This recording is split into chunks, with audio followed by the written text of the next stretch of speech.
Hello, comic creators. Welcome back to the Comics Connection podcast, a podcast where we talk to you about the business and creative realities of being a professional comic book creator. I'm Gamal, he's Andy, and today we're going to go deep into philosophical and psychological stuff. Let's put it that way. Let's be as specific as Yeah, possible. yeah, Um, yeah. That was good. yeah, thank you. Thank you. I appreciate that.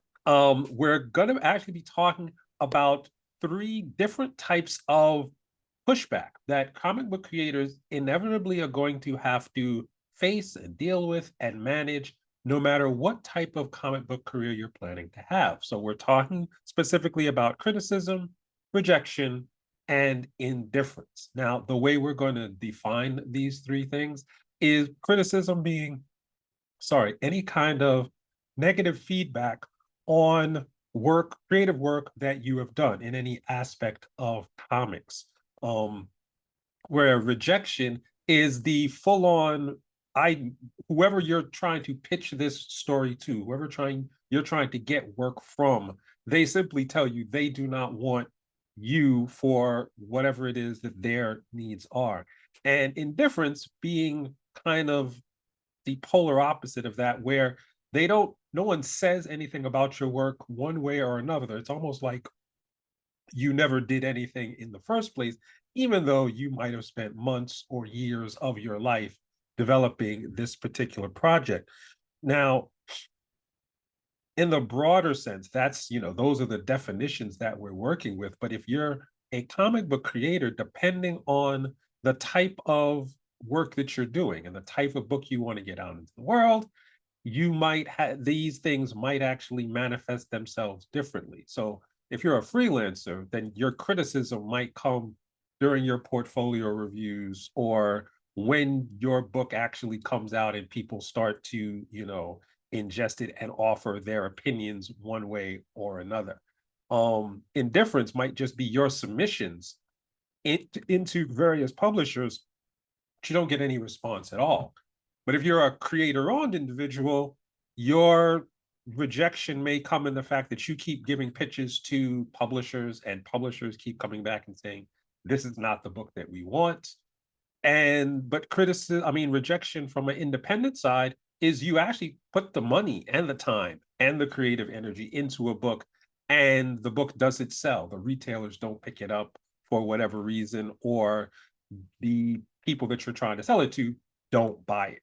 So, Andy, you've actually, because you've been in the industry a significant period of time, and you've been kind of on both sides of the table in terms of trying to get your stuff out there and people trying to pitch stuff to you.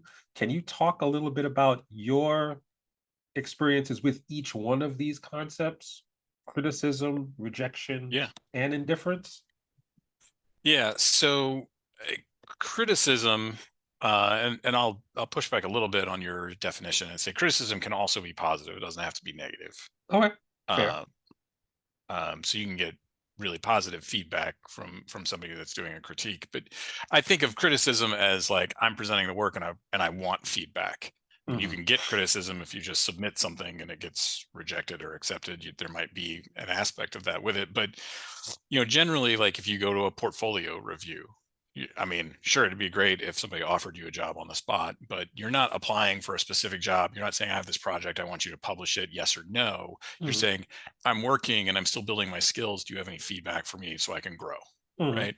Um, so the best thing, if you're looking for the criticism or asking for criticism, is to do as much of sort of checking your ego at the door as possible, right? Mhm. Because they're going to talk about your work. It's not a judgment on you. It has nothing to do with you. It just has to do with the pages or the story or the script or whatever it is that's in front of them. Mhm. Um, so if you can just, as much as you can, remove your ego or personal attachment to those things, and whether it's face to face or it's a written feedback that you get later, try your best to absorb it. If you find yourself kind of pushing back against it, well, that's not exactly what I'm going for, or like, well, that was intentional or Mhm. whatever, that's fine, but like give yourself a chance to let it sit in. Mhm. um, you're getting feedback, which means that, if your intention was something, they're commenting on something and you're like, but that wasn't my intention. You're like reacting to what I wasn't intent to something I wasn't intending. Well, there's still an issue there potentially, which Mhm. is whatever it was you were intending did not come across, which Mhm. is a communication issue, right? So there's a lot once you learn how to sort of take it in and digest it and sort of parse it out.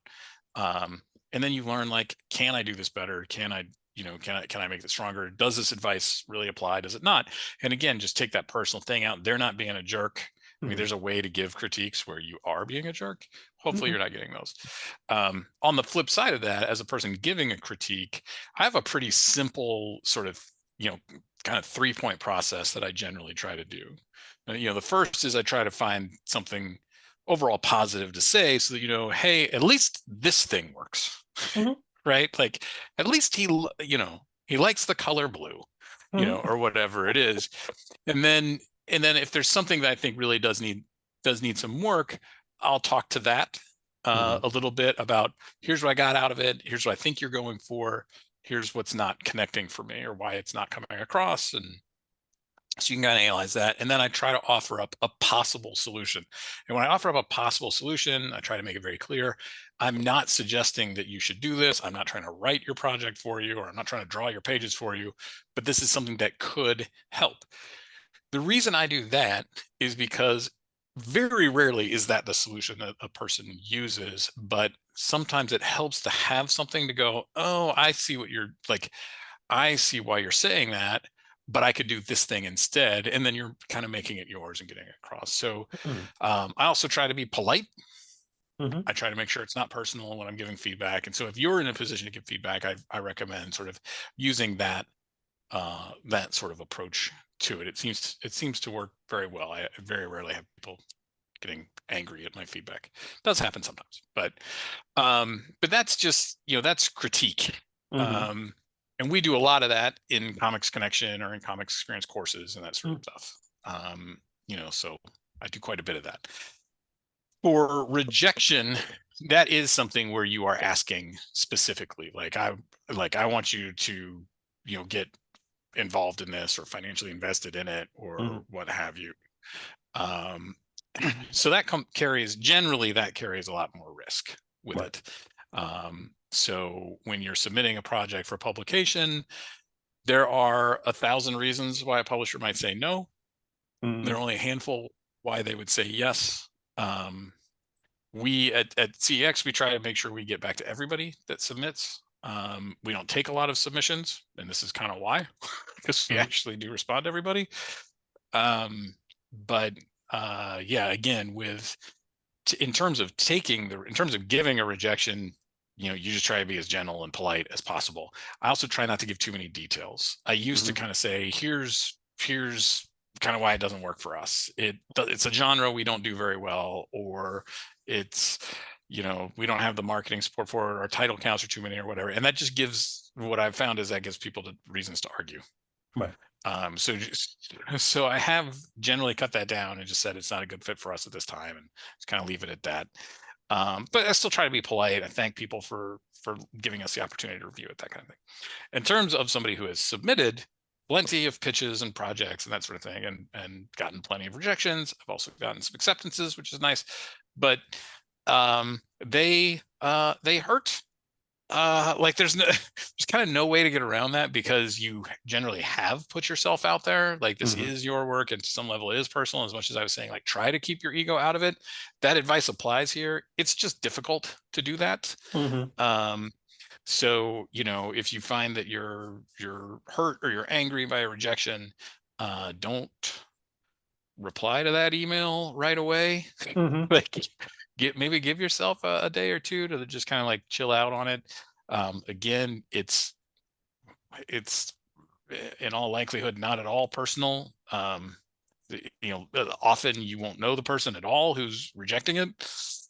um and it takes 100 rejections for every one acceptance. I Mhm. mean, it's just, there's a lot more rejections in the publishing world than there are acceptances. And so it's a reality that if you're going to be submitting and giving somebody the opportunity to say yes or no, you're going to hear no a lot. But often it has to do with something on the publisher's end that has nothing to do with your project. Mm-hmm. Like it could be that we've got a project that's sort of similar-ish, in genre, or whatever it is, has really nothing to do with the quality of your project. So as much as you can remind yourself, it's the rejection is not necessarily a statement on the quality, Mm-hmm. the better. And then just keep at it, get those critiques so you can keep getting better, so that each project you're submitting gets better than the last. Also, in the comics landscape, like I run into this a lot, where somebody will submit to one publisher and wait for a rejection or acceptance before they submit to somebody else. Don't bother with that.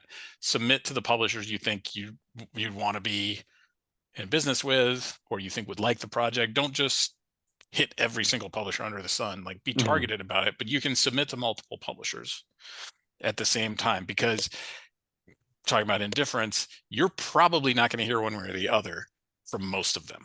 Like, Right. it's actually pretty rare that you get an actual rejection. Mm-hmm. It's usually just silence. And like, for me, because I've been doing this for a long time, like, I've got a pretty thick skin now about getting rejections. Like, it doesn't really bother me on a personal level anymore. I just kind of move on to the next thing, or the next person I'm going to talk to.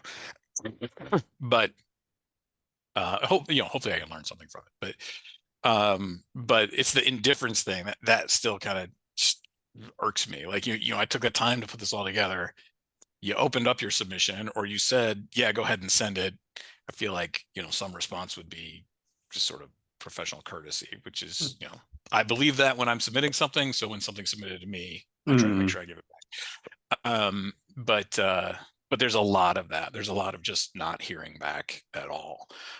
Or, like you were saying, the examples, the work gets out there, and it's just kind of crickets out in the world. And you don't know Mm-hmm. if people really liked it or not, or if they even read it. And that can happen. And again, that may not have that much to do with the work. That could just have to do with, it was a slow week, people didn't pick up the book that week, or they haven't read it yet, or we are quick to, especially those of us, which is most creators I know, that have like a bit of a imposter syndrome, or a Mm-hmm. fragile sort of ego, sort of thing. It's very, very easy and very, very common for us to be like, people hated it. Mm-hmm. And we assume that the reason that we're not hearing something has to do with us having done something wrong, when it could be, again, a myriad of other reasons why that's the case. But there are very few projects that people really talk about, like, a Mm-hmm. lot. Like, that is very, very rare. So if people read it and they like it, they may be like, oh yeah, I really enjoyed this book by artist X or by writer Y. I'll check out the next thing that they do. And that type of thing could be happening without you ever knowing it, because they're True. not necessarily going online and chatting up that kind of thing. So again, like, all of this is like, all of these things we're talking about are ways that can crush people's soul. But hopefully you can kind of prepare yourself so that doesn't happen, that you don't just jump to these conclusions and assume that you're terrible at what you're trying to do, but also, wherever you can learn and improve, Mm-hmm. you want to be doing that. And criticism is the most direct, typically, for that. Also, too, at any of these stages, any of these things, you're talking about usually one person's opinion. Maybe something goes into a committee for a rejection, Mm-hmm. but like, there's still just one perspective. I have a lot of knowledge about how comics work and how the industry works, how art works, how special art specifically works. Likely, hopefully, when I give a critique, there's valuable stuff in there, Mm-hmm. but it's still just my opinion, right? So take what works for you, but that doesn't mean that like, you have to do everything the way you think I would want to do it, or the way whoever is critiquing your work would want to do it. But take what they say and see what you can use from it, just to improve your own work. The goal is never to create a bunch of artists or writers who write or draw the same way. Mm-hmm. It's to give you the building blocks so that you can develop your own unique voice in the world. Okay. Okay. There's a lot of good stuff in there. But what I want to kind of drill down and focus on is this kind of what one of the things you said towards the end, where you talked about the, I guess, the creative, mental, and psychological impact of having to deal with whether it's professional criticism or public criticism or indifference or rejection. How do you find that as can detrimentally impact a creator's, I guess, drive to keep making comics if, they're hearing a lot of crickets, or they're getting a lot of rejection, or there's a lot of like critique either publicly or professionally that's kind of in conflict with what they're trying to do? It's a good question. It can be really, really hard, and it can be pretty it can be really brutal for a lot of folks. And it bothers people that have been in the business for 20 years or 30 years, Mhm, right? I'm in a bunch of sort of private professional groups, and I see it all the time. I was, like, my work just got raked over the coals over here, and often it's by somebody they don't know, mhm, or it's by somebody that doesn't know better than how to do it in a more constructive way, or it's by people who are trying to do it in a destructive way, right? mhm, Especially on like social media. And for whatever reason, social media just seems like a place where trolling is the the name of the game.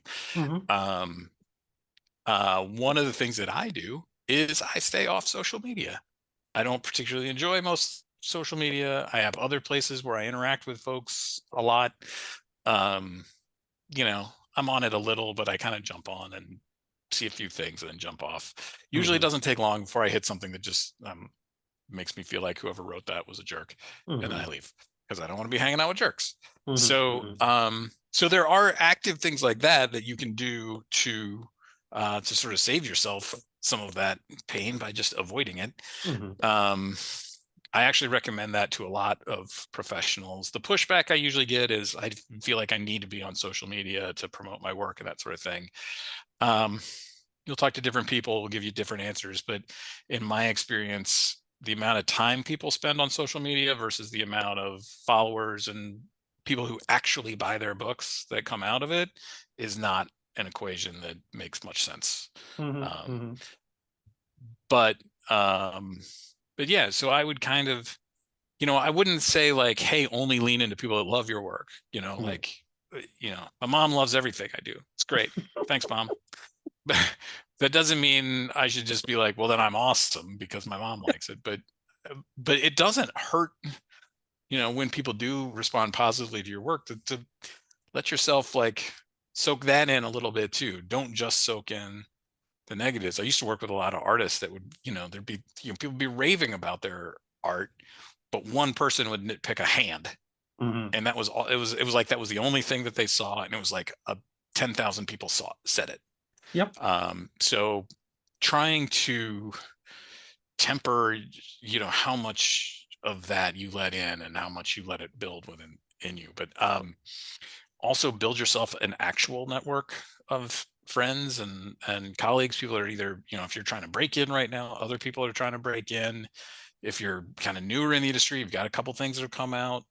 You know, hopefully you've got some friends you can network with, people you can network with that are, similar spots to you, maybe a little ahead, maybe some that are a little behind where you are. But people who actually like care and can kind of ground you, like Mhm, having that, um, really it's emotional support is what we're talking about. Having an emotional support network is incredibly helpful. I mean, we do it on Comics Connection. We've got a channel where we kind of, if somebody's having a bad time, they can post on there, and we can all just kind of commiserate, like, mhm, whether you've had something similar happen to you, or it takes a while to go through it. You can just sort of be there to pump people back up, and also try and kind of bring them back. If they're kind of going down a rabbit hole or something like that, try and give them, you know, lend a hand. You know, yeah, uh, so those are the main things. When I get super hyper focused on comics and only comics, either it's something I'm working on or something that's coming out, and I block everything else out, I just lose perspective Mhm. completely. So, what I do is I make sure I've got, friends and family around and that I'm spending a decent amount of time, with them, to remind me that this is not what happens in the next issue of Nightwing is not the most important thing on planet Earth. There are other things that are important too.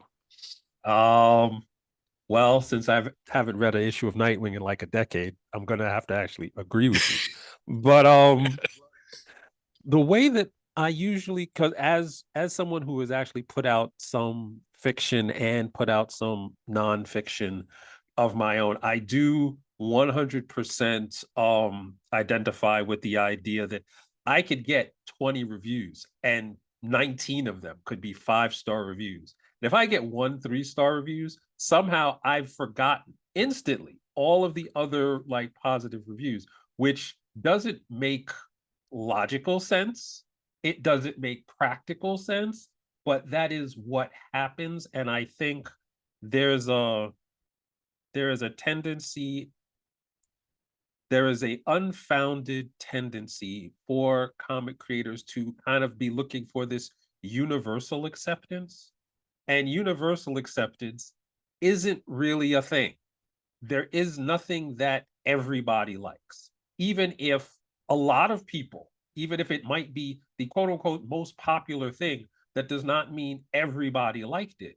The example I always give is Avengers Endgame, which made like $2 billion.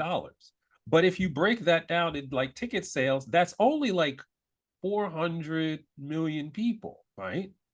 And if 400, if the total, and that's worldwide. If there's 8 billion people in the world, then the vast majority of people in the world never saw this thing, even though it is technically the most popular and the most profitable thing, that has come out in that industry. So, what I try to tell people when you're talking about indifference, criticism, rejection, is there's like 3 or 4 things that if you hold on to these things, it will like kind of help digest these what could be negative experiences. One, if you actually are really love the story and the craft of putting that story together, so that is a benefit to you in and of itself, then whether someone outside of that rejects it or accepts it or ignores it completely isn't really important to you because you're focusing on the work, which is one of the reasons I always tell people do the story you want to do, especially if you're doing creator owned or independent work. Don't do the story that you think is going to sell or you think is popular because the genre is popular or anything like that, because you're setting yourself up to only get gratification from outside sources as opposed to loving the work itself.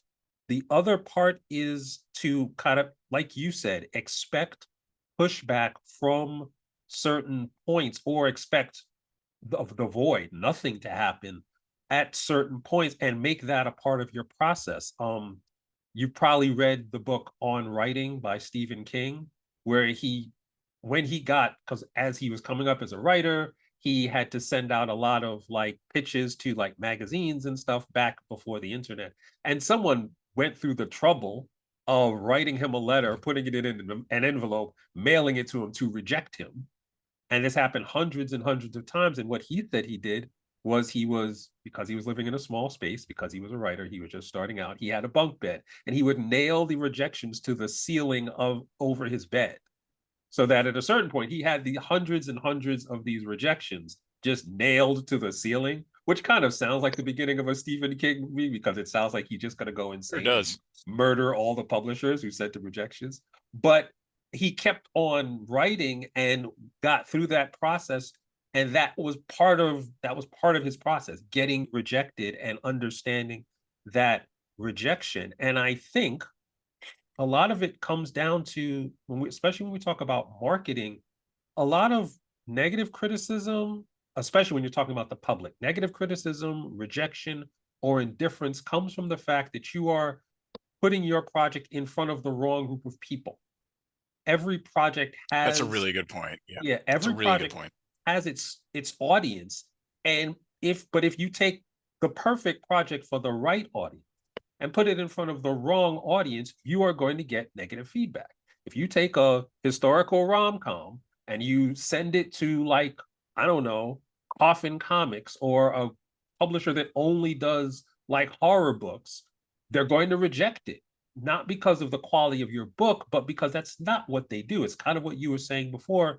There's a dozens of reasons why a publisher might reject your book, but that may be because it's not the right fit for them, not because it's a bad book. So if your process of getting critiques and getting rejections and dealing with indifference is you understanding that you simply haven't found your audience yet, that is something that can help you psychologically kind of manage the inevitable negative kind of flow that comes from being a creative artist, in the environment that we're living in. Does that make sense? It makes a lot of sense to me, and I like that you organize your thoughts on this beforehand. Well done, as if you knew what the topic was going to be. Um, Yeah, yeah. but yeah, I mean, your point about every project has an audience is a really good one, I think, and one I didn't hit on at all. But I mean, I talk a lot as a publisher of like, is this going to do well in the direct market? Like, is it going to do well in the comic shops, or is it going Mhm. to do better in the bookstores, or is it going to do better on a crowdfunding platform? So sometimes even where it is going Mhm. matters quite a bit, as can format. Some people prefer to read specific formats over Exactly. others. So there's there's a lot of stuff like that that has like nothing to do with the story or the art Mhm.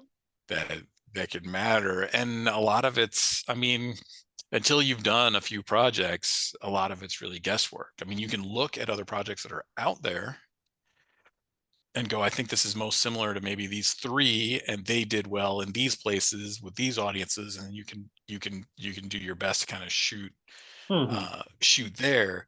But there's nothing like the actual feedback you get once you put a project in. And once you have Exactly. something that starts working, you can hopefully build off of what worked.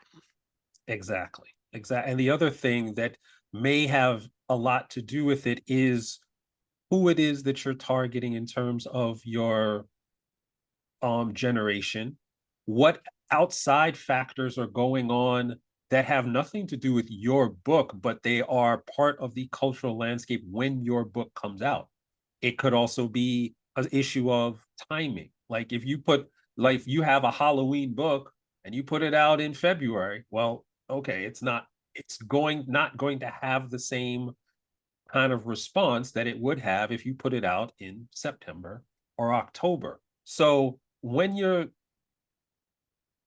we are talking about things that are mental and psychological impacts on your creativity, but there's a lot of practical and a lot of kind of business things that you can actually do to kind of wrap your head around those processes so that you know that yes, it's not going to be a necessarily a positive experience to get rejected or to hear crickets or to get a bad critique, but it is part of that process. And as long as you're going through the process and you understand how it fits into the process, it may be a little bit easier to digest. So we're going to wrap things up there. Um, we actually have conversations along these lines in Comics Connection on a weekly basis. So there will be information in the show notes on how you can check out Comics Connection and get a free month of your membership so you can check out everything that we're doing. So until next time, I'm Gamal, he's Andy, and have fun with your comics.